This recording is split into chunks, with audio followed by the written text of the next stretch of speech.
Cruel husband episode 6 writer by word adequate. Shamsher एक नज़र सभी गांव वालों को देखा और अपने आदमियों को कुछ इशारा किया। अपने बॉस का इशारा मिलते ही वे लीला के तरफ बढ़ गए और चारों तरफ से मिट्टी का तेल गिराने लगे। मिट्टी का तेल गिराते ही शमशेर ने माचिस का बॉक्स निकाला और एक तिल्ली निकाल आग जलाने लगा। आग जलते ही उसने तिल्ली उस तरफ फेंक दी और लीला जी के कपड़े में आग लग गई और वह जलने लगी, लेकिन किसी ने कुछ नहीं कहा। धीरे धीरे आग बढ़ती गई और बुरी तरीके से जलने लगी। उनकी आवाज़ चारों तरफ गूंजने लगी। वह चिल्ला रही थी, हेल्प मांग रही थी, लेकिन किसी ने भी कुछ नहीं कहा और खड़े खड़े तमाशा देखते रहे। थोड़ी ही देर में लीला ने अपना दम तोड़ दिया। उसका शरीर जल के राख बन गया, जिसे देख गांव वालों की आंखों से आंसू निकल गए। वह सब धीरे धीरे अपने घर की तरफ बढ़ गए। इन सब बातों से बेखबर जिया अब अपने अभिनव के साथ खुशी से पल जी रही थी। अब उस लड़की को कोई नहीं बचा सकता, मैं उसे अपने पास लेकर ही आऊँगा। इतना बोल शमशेर भी अपने घर के लिए निकल गया। सैम ने राजा को कल आने का ऑर्डर दिया और अपने कमरे की तरफ बढ़ गया, क्योंकि वह जल्दी ही ऑफिस से घर आ गया था तो बचा हुआ काम करना ही था। यह सोच उसने फाइल उठाई और स्टडी रूम की तरफ चला गया। शमशेर ने जिया के पापा देवनाथ को कुछ पैसे दिए और उनके घर की तलाशी लेने लगा, ये सोच कि क्या पता कुछ मिल जाए जिससे वह जिया के पास पहुंच सके। एक कमरे की डिम लाइट में दो लोग एक दूसरे को किस कर रहे थे। दोनों एक दूसरे को ऐसे किस कर रहे थे जैसे जन्मों के प्यासे हो। टाइम के साथ दोनों की किस डीप और पैशनेट हो गई। जान, अब मुझसे कंट्रोल नहीं हो रहा, प्लीज़ इससे आगे बढ़ो। इतना बोल उस लड़की ने शर्ट के बटन खोलने लगी, जिससे वह लड़का भी एक्साइटेड हो गया और उसके कपड़े खोलने में हेल्प करने लगा। दोनों ने मिलकर एक दूसरे के कपड़े उतार दिए और बेड के तरफ बढ़ गए। उसने पहले लड़की को बेड पर लेटाया और फिर उसके ऊपर आ गया और फिर से किस करने लगा। जब उस लड़की का किस से मन भर गया तो वह लड़की के साइड में लेट गया। सनम, तुम्हें नहीं लगता सैम को पागल बनाना बहुत मुश्किल होने वाला है? अगर उसे पता चला ना तो वो हम दोनों की जान ले लेगा। ओ रिलैक्स बेबी, बाबा ने उसका सारा इंतजाम कर दिया है। कल सैम नाम का आदमी हमारी लाइफ से दूर जा चुका होगा। इतना बोल वह हंस दी और वह लड़का फिर से उसके ऊपर टूट पड़ा। कुछ ही मिनटों में सनम की आवाज़ गूंजने लगा। सैम जाने कितनी ही देर तक काम करता रहा जब उसकी नज़र वॉल पर लगी हुई घड़ी पर गई, जिसमें शाम के 5 बजने को आ गए थे। यह देख वह स्टडी रूम से बाहर निकल किचन की तरफ चला गया। किचन में जाते ही सर्वेंट को कुछ अच्छा बनाने का ऑर्डर दिया और माही के रूम की तरफ बढ़ गया। अंदर जाते ही उसकी नज़र माही के ऊपर चली गई। माही को इस हालत में देख सैम की सांस उखड़ने लगी। माही किसी की मौजूदगी से अनजान वैसे ही तैयार होने लगी। उसने अपना टॉवेल नीचे गिराया और अपने कपड़े पहनने लगी। साथ ही साथ में वह सैम को कोस भी रही थी, जिसे सैम मुस्कुरा के सुन रहा था। जैसे ही माही ने अपने कपड़े पहनने की, इसकी नज़र मिरर की तरफ चली गई। अचानक सैम को मिरर में देख माही की सांस फूलने लगी। उसका शरीर कांपने लगा, जिसे देख सैम जल्दी से माही की तरफ बढ़ गया और उसे अपने गले से लगा शांत करने लगा। माही बच्चा, शांत हो जाओ। देखो, पैनिक मत करो, मैं तुम्हें कुछ नहीं करूँगा। तुम तो मेरा प्यारा बच्चा हो। ये सब बोलते वक्त वह माही की बैक भी सहला रहा था। सैम की तरकीब काम भी आई। माही धीरे धीरे शांत हो गई और उसे हग कर लिया। दोनों एक दूसरे को हग करके खड़े थे। थोड़ी ही देर ऐसे ही रहने के बाद सैम ने माही को अपने आप से दूर किया और उसे बेड पर बिठा दिया। राजा भी अपना सारा काम जल्दी जल्दी निपटा रहा था, क्योंकि सैम ने उसे कल आने का ऑर्डर जो दिया था उसने सारी फाइल्स और सैम को दिखाने के लिए एविडेंस के लिए अपना बैग ले फ्लाइट के लिए निकल गया। इतना ढूंढने के बाद भी शमशेर को कुछ नहीं मिला जिससे वह जिया का पता लगा सके। कुछ नहीं मिला जिस वजह से लड़की का पता लगा सकूं। लेकिन मैं भी ढूंढ के रहूँगा और इसकी शुरुआत मुंबई से होगी। इतना बोल वह जिया के घर से निकल गया। थोड़ी देर में राजा एयरपोर्ट पर खड़ा था। उसने एक नज़र एयरपोर्ट को देखा और फ्लाइट के लिए निकल गया। राजा के जाते ही उसके पीछे से एक लड़की निकली और उसने भी चेक इन किया और अपना फेस कवर कर राजा के पीछे निकल गई। वो सीधा राजा के साइड में जाकर बैठ गई और दूसरी तरफ अपना मुंह कर लिया। राजा भी अपनी आंख बंद कर बैठ गया। सब आने वाले कल से अनजान आराम से सो गए। नेक्स्ट मॉर्निंग सुबह के 6 बजे अभिनव की नींद खुली। उसने अपने बगल में सोई हुई लड़की को देखा। उसके माथे पर किस कर फ्रेश होने चला गया क्योंकि आज वह अपने हाथों से जिया के लिए ब्रेकफास्ट बनाने वाला था। थोड़ी देर में वह शावर ले एक लोअर और टी शर्ट पहना बाहर आ गया और किचन के तरफ चला गया। सैम की आंख अलार्म के बजने से खुली। उसने एक नज़र घड़ी को देखा और अपने जिम के तरफ निकल गया क्योंकि 2 दिन से वह जिम नहीं गया था। आज मिहिर को किसी काम से बाहर जाना था इसलिए वह जल्दी से उठ गया और रेडी होने चला गया। माही भी आराम से अपने कमरे में सो रही थी। सैम और उसके बीच सब ठीक हो चुका था। सिर्फ फासला था तो राजा की सच्चाई बताने का। इसके बाद शायद सारा फासला ख़त्म हो जाए। राजा फ्लाइट में आंखें बंद कर सोया हुआ था। उसके बगल में बैठी लड़की राजा को बड़े प्यार और जुनून से देख रही थी। उसने धीरे से अपना हाथ उठाया और राजा के चेहरे पर रख उसे धीरे धीरे सहलाने लगी। जब उसका मन भर गया तो वह अपने हाथ पीछे खींचने लगी, लेकिन किसी ने उसका हाथ पकड़ लिया और उसे घूरने लगा। लड़की ने डरते डरते अपनी नज़र ऊपर की तरफ उठाई और उसकी नज़रें राजा की नज़रों से जा मिली, लेकिन राजा उसे गुस्से से घूर रहा था। तुम क्या करने की कोशिश कर रही थी? बोलो। वह मैं सॉरी, गलती से मेरा हाथ आपके चेस्ट पर चला गया। मैंने कुछ भी जानबूझकर नहीं किया। ये सब बोलते समय वह बहुत क्यूट और प्यारी लग रही थी, जिसे देख राजा भी कंट्रोल नहीं कर पाया और उसके होठों पे अपने होठ रख डीपली किस करने लगा। लड़की को बिल्कुल उम्मीद नहीं थी कि राजा उसे किस कर लेगा, लेकिन वह राजा के किस करने से खुश थी और उसे किस बैक करने लगी। दोनों एक दूसरे को किस करने में लगे थे। अचानक राजा को अपने अंदर गर्मी का एहसास होने लगा, जैसे उसके अंदर कुछ जल रहा हो। उसने अपने हाथ लड़की की बॉडी पर चलाना शुरू कर दिया, जिससे महसूस कर वह लड़की भी घबरा गई और राजा को पीछे धक्का देने लगी। लेकिन राजा दूर नहीं हुआ और उसके होठों को छोड़ गर्दन पर किस करने लगा। देखो लड़की, मुझे शायद ड्रग्स दिया है। मैं अपने आप को कंट्रोल नहीं कर पाऊँगा, इसलिए मुझे बिज़नेस क्लास में ले चलो। मेरी वहाँ पहले से ही बुकिंग है।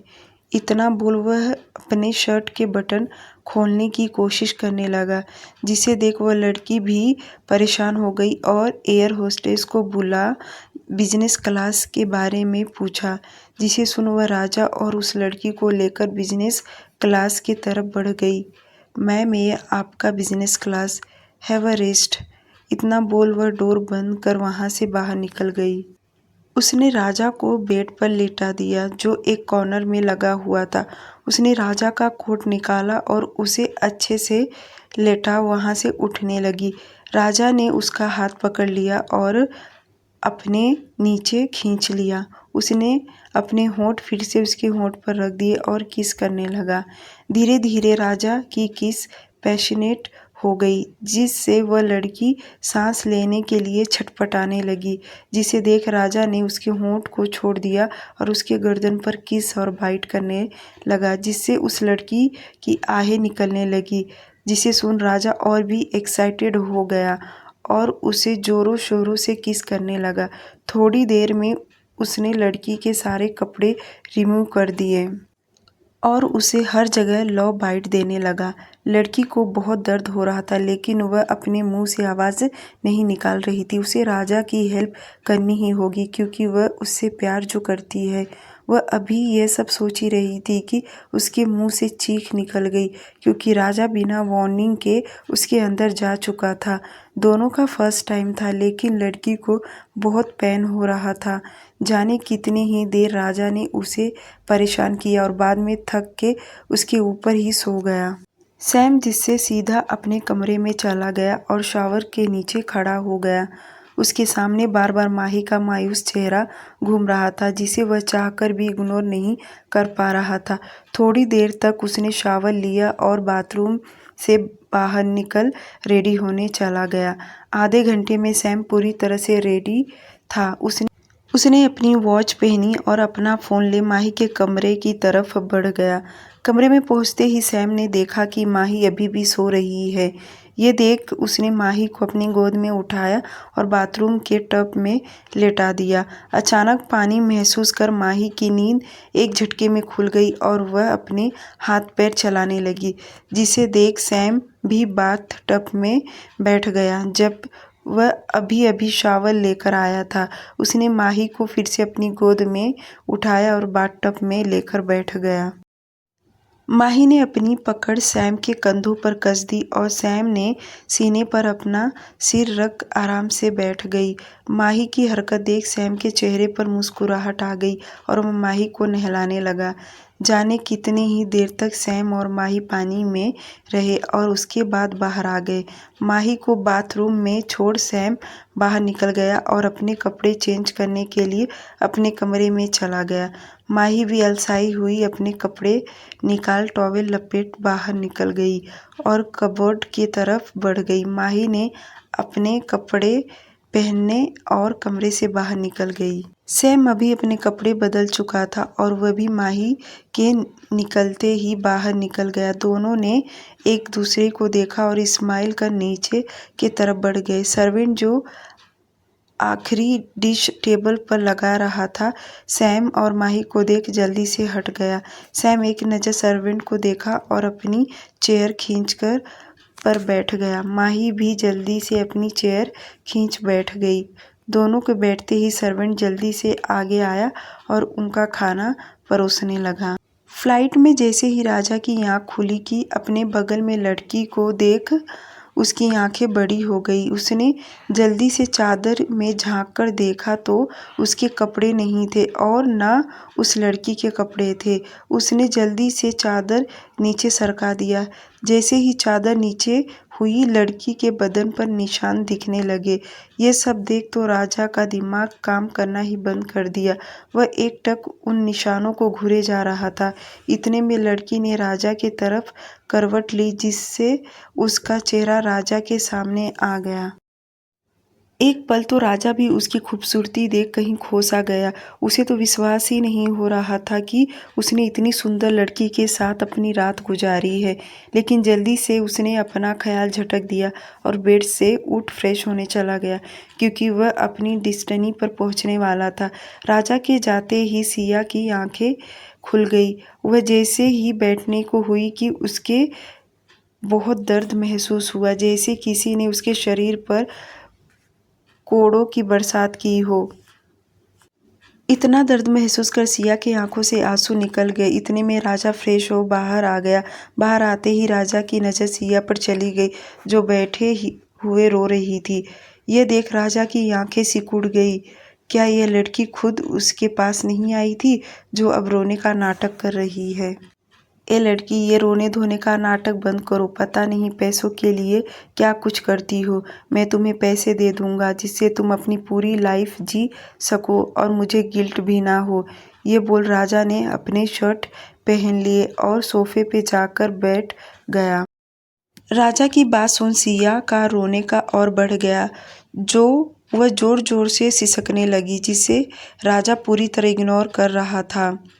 यह देख सिया ने अपनी बॉडी पर चादर लपेटा और राजा के गोद में जाकर बैठ गई और अपना सिर उसके सीने पर फिर से सिसकने लगी। यह सब अचानक हुआ कि राजा को कुछ समझ में नहीं आया, लेकिन उसने जल्दी ही सिया को पकड़ लिया। देखो लड़की, मैं तुम्हें नहीं जानता और तुम उम्र में भी बहुत छोटी हो, इसलिए अपना करियर बनाओ और आगे की ज़िंदगी किसी अच्छे इंसान के साथ जीना। ये बोल राजा उसका सिर सहलाने लगा। आप बहुत बुरे हो। एक तो मुझे इतना दर्द हो रहा है और आप मुझे अपने आप से दूर भेज रहे हो। मुझे आपसे दूर नहीं जाना। प्लीज़ प्लीज़, मुझे कोई पैसे नहीं चाहिए। इतना बोल सिया ने राजा के शर्ट पर अपनी पकड़ कस ली। लेकिन मैं नहीं नहीं नहीं, अगर आपने कुछ और बोला ना तो मैं खाना पीना छोड़ दूंगी। सिया की बच्चों जैसी बातें सुन राजा हंस दिया और उसका चेहरा अपने सामने कर दिया। सिया का पूरा चेहरा आंसू से भरा हुआ था। यह देख राजा को बहुत बुरा फील हुआ। उसने सिया के माथे पर चूम लिया और उसे अपने सीने से लगा लिया। अच्छा अच्छा ठीक है, मैं तुम्हें अपने से दूर नहीं करूँगा। अब तुम शांत हो जाओ और जल्दी से फ्रेश हो जाओ, क्योंकि हमें ब्रेकफास्ट भी करना है और थोड़ी देर में फ़्लाइट लैंड करने वाली है। इतना बोल वह चुप हो गया। लेकिन मुझसे चला नहीं जा रहा, बहुत दर्द हो रहा है। सिया की बातें सुन राजा को अपने आप पर गुस्सा भी आने लगा। शायद वह सिया के साथ बहुत ज़्यादा वाइल्ड था। उसने सिया को अपने गोद में उठाया और उसे बाथरूम में के तरफ बढ़ गया। उसने सिया को बाथरूम में खड़ा किया और जल्दी से फ्रेश होने का बोल बाहर निकल गया। सैम ने अपना नाश्ता किया और माही के माथे पर किस कर बाहर निकल गया, क्योंकि आज उसकी ज़रूरी मीटिंग थी। सैम को जाता देख माही फिर से उदास हो गई, क्योंकि उसने सोचा था कि वह सैम के साथ मज़े करेगी, घूमेगी फिरेगी, लेकिन वह ऑफिस के लिए निकल गया। सैम जैसे ही आधे रास्ते पहुंचा कि उसकी गाड़ी बंद हो गई। अचानक गाड़ी बंद होने से वह चीड़ के बाहर आ गया और कार को चेक करने लगा। उसने देखा कि गाड़ी के दोनों टायर फट चुके थे और आसपास कोई दुकान भी नहीं जहां वह गाड़ी रिपेयर करवा सके। ओह शिट मैन, इसे भी अभी ख़राब होना था। अब मैं कंपनी कैसे जाऊं? अभी सैम ये सब सोच ही रहा था कि एक गाड़ी उसके आगे से गुजर गई और आगे जाकर ब्लास्ट हो गई। धमाका इतना जोर का था कि सैम भी 2 कदम पीछे हो गया। सैम के दिमाग में एक ही बात चल रही थी कि अगर उसकी गाड़ी खराब न हुई होती तो आज वह जिंदा न होता। इसका मतलब ये किसी की चाल थी। ये सोच सैम ने अपना फ़ोन निकाला और मिहिर को फ़ोन लगा दिया। मिहिर जो किसी लड़की के साथ सोया हुआ था, लेकिन जैसे ही उसका फ़ोन रिंग करने लगा कि उसकी आंखें खुल गई और वह जल्दी से उठ के बैठ गया। उसने जल्दी से अपना फ़ोन चेक किया, जिस पर नाम बॉस शो हो रहा था। सैम का फ़ोन देख बिना लड़की पर ध्यान दिए वह बेड से उठा और बाहर की तरफ चल दिया। इससे पहले वह बाहर कदम रखता कि उसे महसूस हुआ कि उसने कुछ भी नहीं पहन रखा, जिसे महसूस कर उसके पैर ठिठक गए और वापस बेड के तरफ चला गया। उसने जल्दी से अपने कपड़े पहने और एक नज़र घूर के उस लड़की को देखा और कमरे से बाहर निकल गया। हेलो बॉस, मिहिर जल्दी से गाड़ी लेकर मेरे दिए हुए एड्रेस पर आ जाओ। इतना बोल वह चुप हो गया और मिहिर जी बॉस कह के घर से बाहर निकल गया। सैम भी अपने कार में जाकर बैठ गया। राजा की फ़्लाइट लैंड कर चुकी थी। उसने अपना सामान लिया और सिया का हाथ पकड़ फ़्लाइट से बाहर निकल गया। राजा को खुद से हाथ पकड़ता देख सिया के चेहरे पर स्माइल आ गई और वह बिना किसी सवाल के राजा के साथ चलने लगी। थोड़ी देर में दोनों बाहर खड़े थे। बाहर निकलते ही राजा ने टैक्सी लिया और उसमें सिया को बैठा खुद भी बैठ गया। उसने सैम के घर का एड्रेस दिया और निकल पड़ा। सैम के घर के लिए सिया पूरे रास्ते आते जाते चीज़ों को देख रही थी, क्योंकि वह फॉरेन कंट्री में रही थी। इसलिए उसे इंडिया के बारे में कुछ भी नहीं पता था, इसलिए वह बड़े ध्यान से सारी चीज़ों को ऑब्जर्व कर रही थी। राजा ने भी एक नज़र सिया को देखा और अपना फ़ोन निकाल कुछ करने लगा। आधे घंटे बाद राजा और सिया घर आ चुके थे। मिहिर भी थोड़ी देर में गाड़ी ले सैम के पास आ गया और धमाके का पता लगाने पर बोल उसकी कार में बैठ गया और ऑफिस के लिए निकल गया। अभिनव आज जिया को घुमाने बाहर लाया था, इसलिए जिया भी आज बहुत खुश थी। आज जिया ने लाल साड़ी, लाल चूड़ा और सिंदूर के साथ मंगलसूत्र पहन रखा था, जो उसे और भी निखार रहा था। दोनों एक दूसरे का हाथ पकड़ पूरे जगह घूम कर देख रहे थे। इतने में जिया की नज़र एक आदमी पर पड़ी, जिसे देख वह डर से कांपने लगी। उस आदमी की भी नज़र जैसे ही जिया पर पड़ी कि वह उसके तरफ बढ़ गया और बिना सोचे समझे एक थप्पड़ उसके गालों पर जड़ दिया। बदचलन घटिया औरत अपने पति को छोड़कर दूसरे मर्दों के साथ हाथ में हाथ डालकर घूम रही थी। तुझे तो मैं अभी बताता हूँ। इतना बोल उसने जिया का हाथ पकड़ अपने तरफ खींच लिया, लेकिन बीच में भी जिया को अभिनव ने भी खींच लिया और उसे अपने सीने से लगा शांत कराने लगा। तुम घटिया आदमी, तुम्हारी हिम्मत कैसे हुई मेरी बीवी को इतना भला बुरा कहने की? लगता है जान प्यारी नहीं है। अभिनव की बात सुन शमशेर का पारा चढ़ गया और उसने एक गुस्सा सीधा अभिनव को जड़ दिया, लेकिन अभिनव ने बीच में ही उसका हाथ पकड़ लिया और उसे मारने लगा। अभिनव उसे जब तक मारता रहा जब तक कि वह बेहोश ना हो गया। अभिनव ने अपने आदमियों को फ़ोन किया और उसे जेल में डालने का ऑर्डर दे जेल के लिए रवाना कर दिया।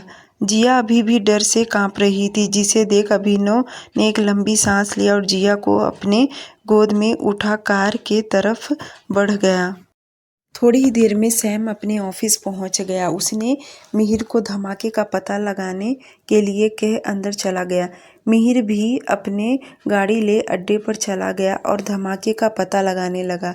जैसे ही उसे धमाके के पीछे वाले इंसान का नाम पता चला, वह शॉक्ड हो गया। सनम और अंकल, ये कैसे हो सकता है? वह तो बॉस के पार्टनर है और उनकी बेटी भी तो सैम को पसंद करती है। ऐसे कैसे? मिहिर को तो कुछ समझ ही नहीं आ रहा था, वह क्या करे क्या ना करे। उसने जल्दी से अपना फ़ोन निकाला और सैम को फ़ोन लगा दिया। सैम जो अपनी फाइल रीड करने में लगा था, लेकिन जैसे ही उसके कानों में फ़ोन रिंग की आवाज़ सुनाई दी, उसकी नज़र तुरंत फ़ोन के तरफ चली गई। सैम ने फ़ोन देखा जिस पर मिहिर नाम शो हो रहा था। उसने आराम से फ़ोन उठा लिया।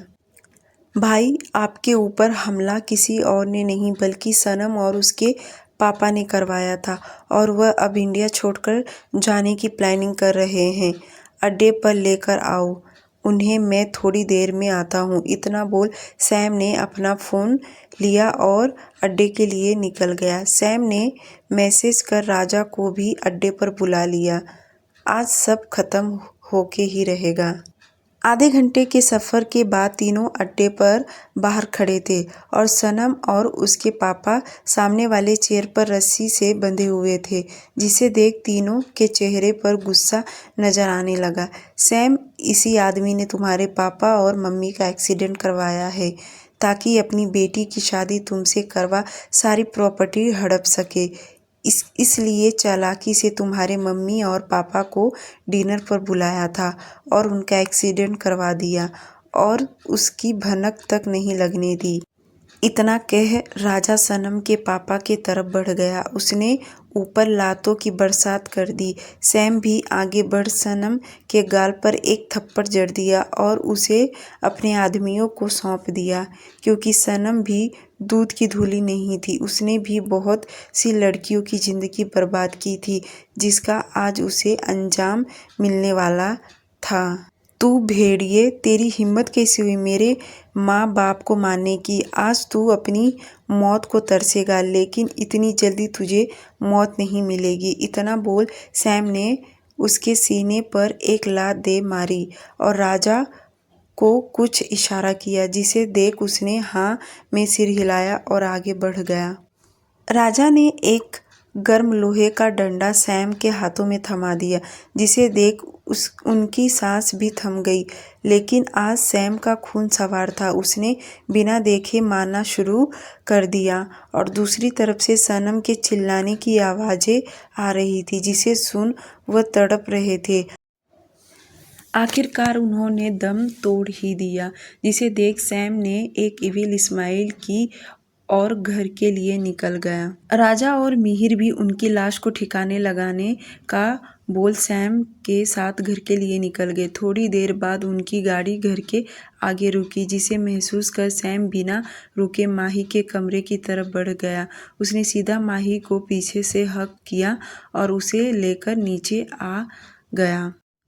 सैम ने ये सब इतना जल्दी किया था कि माही कुछ समझ ही नहीं पाई। हॉल में मिहिर और राजा और 2 लड़कियां खड़ी थी, जिसे देख सैम ने इशारा किया और सब एक साथ मंदिर के लिए निकल गए। 1 घंटे के सफ़र के बाद सब मंदिर पहुंच चुके थे। सैम ने आगे बढ़कर माही के लिए दरवाज़ा खोला और उसे गोद में उठा मंदिर के अंदर चला गया। बाकियों ने भी अपनी अपनी बीवी को गोद में उठाया और मंदिर के अंदर चले गए।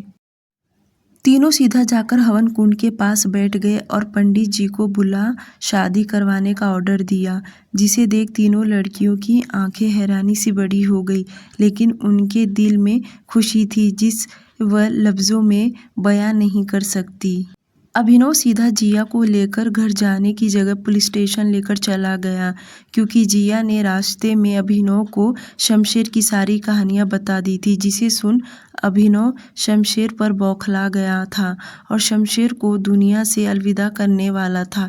लेकिन वह यह काम जिया से करवाने वाला था, क्योंकि शमशेर ने ही जिया के साथ ये सब किया था, तो सजा भी जिया ही देगी। पुलिस स्टेशन पहुंचते ही अभिनव जिया को लेकर अंदर चला गया, जहां उसे शमशेर के चिल्लाने की आवाज़ें आ रही थी, जिसे सुन जिया फिर से डर गई। लेकिन अभिनव ने उसका हाथ पकड़ लिया और उसे लेकर लॉकअप के अंदर घुस गया।